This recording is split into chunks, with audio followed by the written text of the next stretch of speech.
and welcome to Every Romcom now streaming for the week of April 19th through the 26th, 2021. This week, for the first time, Serena is joining us for Now Streaming. Hey everyone, thanks for joining us. We took off the last few weeks, but Jen and I are back and ready to give you some great streaming recommendations, as well as letting you know where you can find some of the movies from recent and upcoming episodes of the podcast. We'd also like to let you know that you can follow the podcast on social media. Our Facebook page is Every Romcom Podcast and Blog. Our Instagram is @EveryRomcom, and our Twitter handle is @EveryRomcomPod. And as always, you can find the podcast at everyromcom.com. Send us feedback at feedback@everyromcom.com. And if you like what you hear, please rate, review, and subscribe to us on Apple Podcasts so you never miss an episode. Now for the week of April 19th through the 26th, we'll let you know what's streaming. First, here's where you can find some of the movies we've covered on the podcast. Moonstruck from our very first episode is now available on Prime. The Half of It is on Netflix. Bride and Prejudice is now on streaming on Crackle and Plex. You can find 10 Things I Hate About You on Disney+. Roman Holiday is on Prime and Pluto TV. And Crazy Rich Asians is on HBO Max, TNT, True TV, and TBS. And the other movies we've covered can be rented from streaming platforms or from your local library. And here's where you can find the movies we'll be talking about over the next few weeks as part of our travel series. On Thursday, we'll be off to Japan for Lost in Translation, which you can find on Peacock. And in 2 weeks, we'll continue the travel series with an adventure in Colombia as we discuss Romancing the Stone, which can be rented from various platforms or most likely found at your local library. At the end of most episodes, you'll find recommendations for movies to watch as a double feature with the movie we're discussing that week. Here are some of the double feature recommendations for Roman Holiday. It Happened One Night. You can find it on TV Time, Plex, or Crackle. Chasing Liberty is available on HBO Max. The Prince and Me, you can find on Prime, Paramount Plus, Pluto TV, the Roku channel, also recommended as a double feature with Crazy Rich Asians. I think I recommended that. Yeah, you did. And Summertime you can find on HBO Max and Canopy. And Audrey, which is a documentary on Netflix. And finally, I recommended Trumbo, which is a movie about the writer, the blacklisted writer of Roman Holiday. You can find that film on Netflix and Canopy. And here are some of the double feature recommendations for Crazy Rich Asians. So I recommended The Farewell with Awkwafina, which you can find on Prime and Canopy. The Feels with Constance Wu on Netflix and Canopy. Hustlers is also with Constance Wu, and you can find that on Showtime. Last Christmas with Henry Golding and Michelle Yeoh. You can find that on Cinemax. And as a corrective for the celebration of excess in Crazy Rich Asians, I recommended watching Bong Joon-ho's Parasite, which is currently available on Hulu. In the Mood for Love on HBO Max. And Sophia recommended watching some of the films of Akira Kurosawa, which you can find on the Criterion Channel under the title Directed by Akira Kurosawa. My Big Fat Greek Wedding on HBO Max. I recommended that as well. And finally, Sophia recommended Crouching Tiger, Hidden Dragon with Michelle Yeoh, which you can find on Prime and Showtime. Now we'll get into our recommendations for rom-coms and rom-com adjacent movies and TV shows that are streaming right now. So my first pick is related to Crazy Rich Asians. When we were doing the show the other week, I was looking at other things that Awkwafina had been in, and I'd never seen her TV show, Awkwafina is Nora From Queens. And that's currently on HBO Max and Comedy Central. And my God, I can't believe I waited so long to watch it. It is so funny. So if Awkwafina was one of the highlights of Crazy Rich Asians for you, you cannot miss watching her TV show. It was co-created by Awkwafina and Teresa Zhao. And it's a family story, which is very similar to Awkwafina's real life family story. What's so great about this is it's just like Awkwafina's comedy kind of run wild in like a pure form. Every episode is really funny, but some of them are just like amazing. Like my favorite episode is episode 3, which is called Savage Valley. And in this one, she tries to hold down a job in a real estate office while staying up all night playing these online games. And she's taking like stimulants, and it goes to these very absurdist heights. It's like kind of a masterpiece. So I totally recommend, even if you only have time to watch one show, watch episode 3. You can watch a lot of the episodes as standalones. The grandma character in the show is also amazing, played by Lori Tan-Chin, who was also recently on Orange is the New Black, and also has Bowen Yang, who recently became an SNL cast member. He plays Awkwafina's tech millionaire cousin Edmund, and the dynamic between those two actors and characters is just amazing. If you're not completely sold by the first episode, I recommend just to keep going. Like, it's one of those shows that gets better the more you watch it, just as you get into the characters. And the first season has 10 episodes, but a second season is currently filming, so you'll get more of this awesomeness.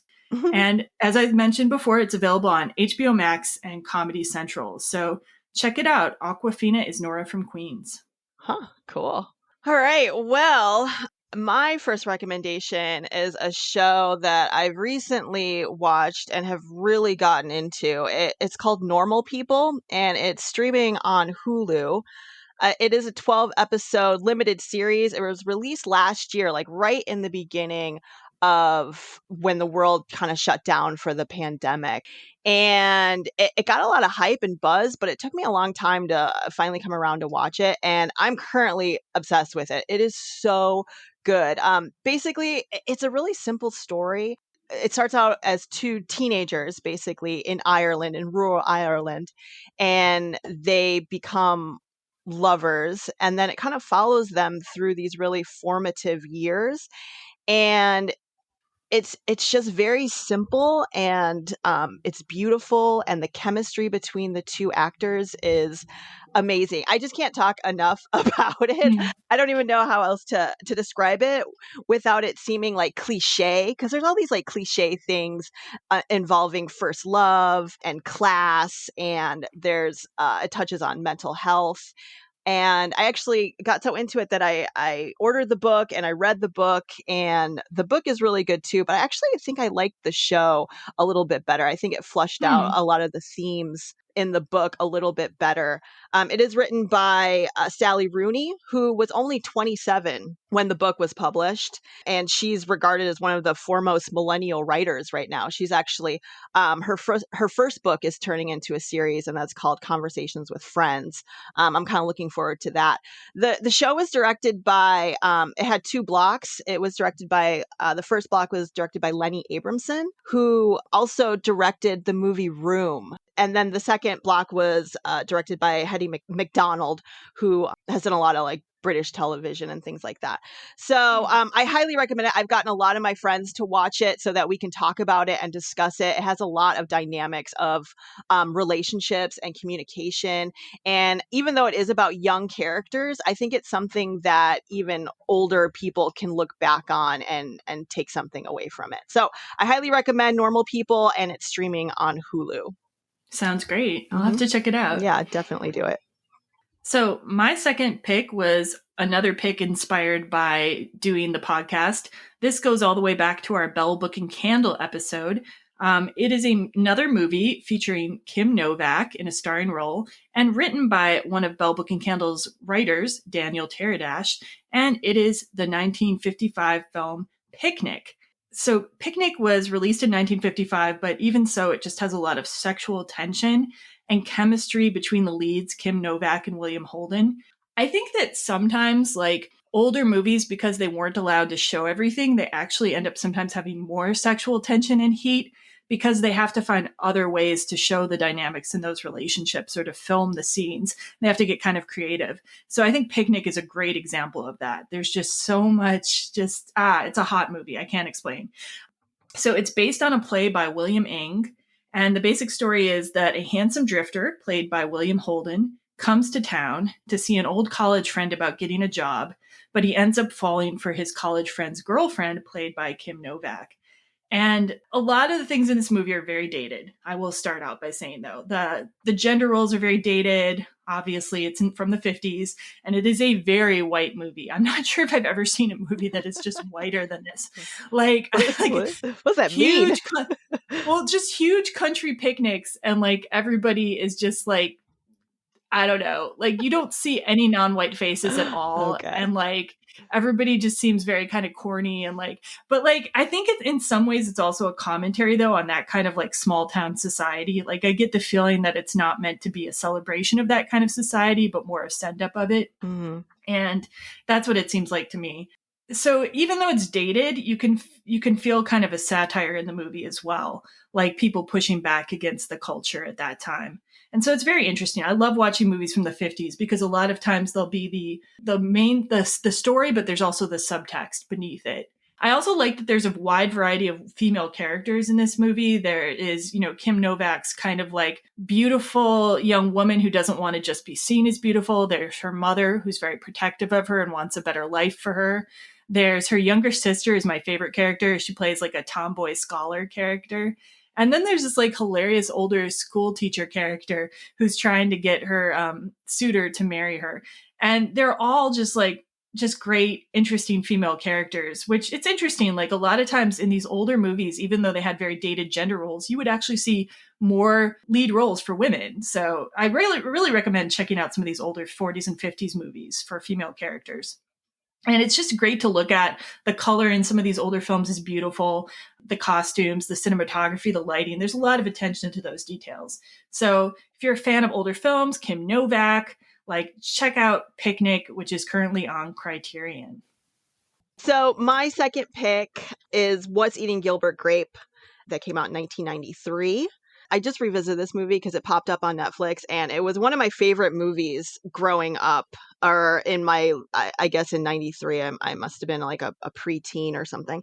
I just love this movie. It stars Johnny Depp, Leonardo DiCaprio, and Juliette Lewis when they were pretty young. I think Mm. Leonardo DiCaprio was 18 when he played the role of Johnny Depp's mentally disabled brother, Arnie. An amazing performance by him. And some of the co-stars in it, I was particularly interested in the mother character. Have you seen this movie, Jen? I think you have. A long time ago, so I Yeah, don't remember I it was well. particularly struck by the mother that was played by Darlene Cates in this movie.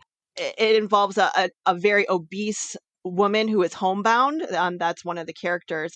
And they actually, instead of putting someone, which I think is so cliche, instead of putting someone in like a fat suit or something, they Mm. actually got someone who I think they found on like a like Sally Jesse Raphael or something, that was over, I think she's 500 pounds in the movie. Mm. And it doesn't, it's a character, but I feel like they don't like make it tragic. I mean it is, Yeah. but they don't exploit it. That's what I'm saying. They don't exploit it, and I Yeah. thought that was really well done. It was directed by Lasse Hallström, who also did Cider House Rules and Chocolat. He is Scandinavian. I think he's Swedish, and but he somehow was able to convey the small town American vibe, which I think can be kind of hard to do, especially like from the Midwest. This movie takes place in Iowa. And it's just a story of this family in small town Iowa, and it's based around the middle brother, who is Gilbert Grape, played by Johnny Depp. And it's just kind of a slow moving life until Juliette Lewis shows up with her grandmother, and they're kind of on this vacation on one of those like streamlined trailers. And it kind of like jump starts this romance and kind of like shakes up Gilbert's world a little bit. I just really love this movie. It's a quiet and it's simple, but coming from a small town in the Midwest, I think it captures a lot of the boringness of small town, Mm. but also the repetitiveness, but also it's a Mm. very hopeful movie as well. I just really like it. I do recommend it. What's Eating Gilbert Grape? It's streaming on Netflix right now. Check it out, especially if you want to see great performances by a young Johnny Depp and Leonardo DiCaprio. I bet a lot of people would like be interested in that. Yeah. Yeah. So my third pick is also kind of a throwback to my early teen years. I was watching HBO Max, and I think it's their TCM section of HBO Max, and The Bodyguard from 1992 popped up. And The Bodyguard with Kevin Costner and Whitney Houston was like a huge favorite of mine during my Kevin Costner crush phase in middle school and early high school. Yeah, don't judge, don't judge. It holds up surprisingly well. I think a lot of the reason it holds up has to do with Whitney Houston. So she in the movie plays a celebrity singer and actress, not much of a stretch, named Rachel Marin. And the songs and performances by Whitney Houston in the movie are like amazing. This is the movie that brought the world the I Will Always Love You cover that she does, which Yep. now doesn't even seem, yeah, now it doesn't even seem like a cover. And also she performs I Have Nothing and Queen of the Night. I used to have the soundtrack to this movie. And her acting is like, it's not Oscar worthy, but it's very solid, like a lot more solid than a lot of singer actors' performances. And it's a romance thriller. So the falling in love with your bodyguard thing is kind of a trope in romance, and it really works well in this movie. I would say though the thriller aspect is a little stronger than the romance aspect. It's a really good thriller. It keeps you guessing just enough, like, and a little more romance could have been good in the movie, but there's definitely good chemistry between the two actors. And it's enough to make the ending like very meaningful. And I figured something out. Like Kevin Costner is like this very bland kind of actor, and it's kind of weird that you would like have a crush on him, but I figured out what it might be. He in the early 90s especially, he was playing against all these really strong female characters. Like he was always falling in love with super like just assertive and strong women in his movies. And I think that might be part of why I had the crush on Kevin Costner, because like he was falling in love with women I could relate to, not like shrinking violets, or like, even though he's her bodyguard in this movie, like Rachel Marin's character is not like a damsel in distress. She's a very strong and powerful woman. So I super recommend this movie. And like a lot of Kevin Costner's like romance work in the 90s was good. I also think in this movie, the supporting cast and characters are very strong. I really cared about not just Rachel and the bodyguard, but I cared about Rachel's family. Everybody, you know, had meaning to me. So I think it's a great movie. I think it really holds up. Nice. Yeah, Kevin Costner was definitely like the it guy of the 90s, wasn't he? Yeah. Like, I feel like everyone was Yeah. obsessed with him. Not the way I was, dude. I Oh, had like three, I wish I still had them. I had 3 journals full of just like ridiculous stuff about Kevin Costner. They I'm were gonna, I'm lost in gonna, the sands of I'm gonna time. marry him, or like what? Like, what do you mean? Oh, totally. Oh, Like totally. Yeah, Mrs. yeah. like Jennifer Costner, like kind of stuff. It was more his characters, but yeah, like similar. Yeah, yeah. Oh, that's great. I Like love with clippings from newspapers, etc. Yeah. oh, I love that. My third pick isn't really a romance, if not like the downfall of a romance, which I'm interested in. I like talking about that aspect of things. Like, what are the statistics that most marriages are like 53% of marriages end in divorce? So it's really like a realistic thing that happens, during a romance, that your marriage might fall apart. And that is what is explored in 2019's Marriage Story, which is my third pick. It stars Adam Driver and Scarlett Johansson as a couple during the breakdown of their marriage. I've never been married. I'm probably not going to be married. I don't have kids. So some of this is kind of like voyeuristic for me. Yeah, like I feel like a voyeur, like when I'm watching this, like, Okay. oh, this, because I don't think that will ever happen to me. So it's very interesting, but I know a lot of people go through divorce and the things that can Mm. happen during a divorce. So I thought the performances were just amazing. Obviously, there's that big fight scene that is played over and over again where, it finally, everything boils up and comes to a head between the two main characters. And they have this explosive argument where, it's, you say things that you can never take back. And I think I have had some fights like that. That is true.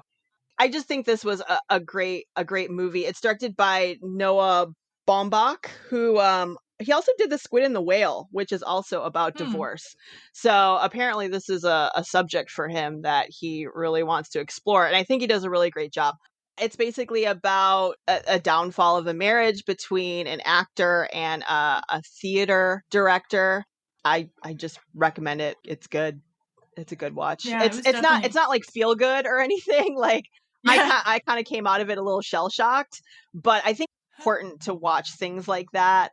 Um, it's just like a glimpse into this particular marriage. There's also some really great co-stars. Laura Dern in particular plays Mhm. Nicole, who is Scarlett Johansson's attorney, and I thought she was great.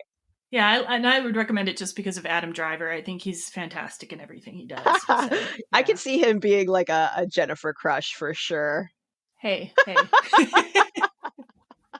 I'm not John Oliver stalking him or anything, so. Oh, that's funny.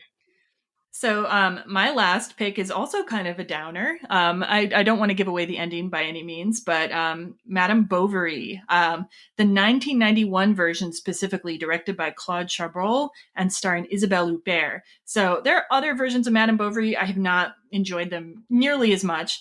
The Madame Bovary from 91 is available on AMC Plus and Sundance Now. I love this book, the novel. It's one of my favorite novels. And for me, this 1991 version is the best adaptation of the novel that I've seen. I think a lot of the reason why is because Isabelle Huppert is like one of like the premier French actresses, and she's so good in this movie. Like she's so good at drawing you into her emotions, but like not having to be likable. Hmm. Like Madame Bovary does not need to be a likable character to be a relatable character.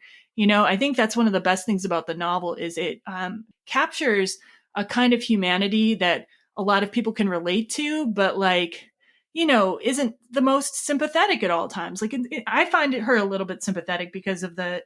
Okay, so Madame Bovary said a long time ago when women didn't have a lot of opportunities. So I think that's why I find her character sympathetic.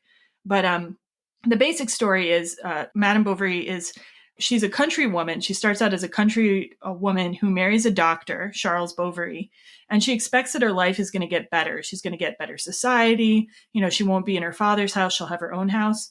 But she quickly becomes kind of disillusioned and bored in her marriage. And then they attend this aristocratic party that the doctor has been invited to. And she has like the best time of her life. She's exposed to a different way of living. And after that party, she just begins to long for a more glamorous life. And this triggers a series of affairs. And so a lot of people find the character really repellent, but for me, it's totally understandable that when a woman doesn't have any way to advance through her own talents or ambitions, she may find other ways to try to advance her life. And the whole movie is exquisitely acted. It's just filmed with realism and beauty at the same time. I think it's the next best thing to reading the book. Like, if you never intend to read the book, you could watch this movie and you get a lot of the same things out of it. So, and I rarely say that because I really advocate reading books, but I think this movie does a great job capturing the story. So, available now, AMC Plus, Sundance Now. I've actually never seen that, so I think I'm going to watch it. All right. Well, my last pick, it's come up a few times. I feel like I needed to give it a little love, if you will. It's Eat, Pray, Love that starred Julia Roberts or stars Julia Roberts. It came out in 2010. And it's based on the 2006 memoir Eat, Pray, Love by Elizabeth Gilbert. I was reading some reviews of this, and it got some really bad reviews. Oh, Both yeah. the book and the movie, mostly just because of like you said earlier, like the whitewashing of this story about a upper middle class woman who is able to go on this year-long finding myself journey, and how like navel gazing that is. You know. um Okay, but at the same time, though, like I had a copy of this book that I had underlines on like so many pages because there's a lot of good Oh, I points in agree. there Like, too. I Like, totally agree. yeah. So that's what I'm saying. I'm like kind of setting this up, but then to say Oh, that sorry. I love this story, and I think it became so popular. I think it became like a phenomena, really, especially Hmm. during that time. I was traveling a lot, by myself. I'm younger than Elizabeth Gilbert is, so I was a little bit younger than that. But I was meeting so many women like along the way, in South America, in Europe, in Hawaii, who like literally like had that book, like, you know, like in their pocket, like pulling it out and like reading it and being inspired by it because they had just left a relationship or they had just left their Hmm. job, and they were just something was missing in their life and they were looking for it. And I think this book just really kind of gave women like permission to do that. Yeah. So I think that's really important. So I recommend watching it. I recommend reading the book actually because the book is way better. But Hmm. watching the movie kind of, it glosses over a few things, but it's so fun to watch because it's so fun to be, the Italian scenes and in India, and then she goes to Bali, and it's beautifully shot. I want to say that her love interests in the movie are way better looking than I think were portrayed in the book, which makes, or maybe in real life, I guess, which makes it super hot. I know her love interest in Bali is Javier Bardem, who is Hmm. so gorgeous and wonderful in this role. So yeah, I say check it out. It's a fun movie.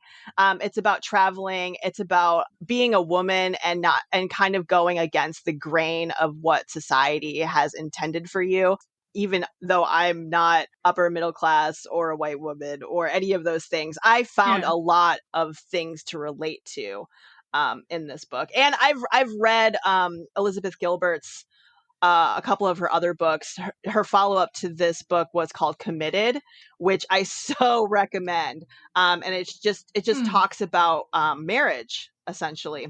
So I recommend Eat, Pray, Love. It's on Netflix right now. So if you like what you've heard today, please rate, review, and subscribe to our show on Apple Podcasts, and or drop us a line at feedback@everyromcom.com. We'd love to hear what you're streaming and loving these days. And we'll be releasing our new episode Thursday on Lost in Translation, written and directed by Sofia Coppola. And I'm very excited about this episode because it will feature an appearance from my sister in law, Luna Howell, who has lived and worked in Japan. So look forward to that. And in the meantime, I hope everyone is doing great and see you next time. Happy streaming, everyone. Thanks for listening.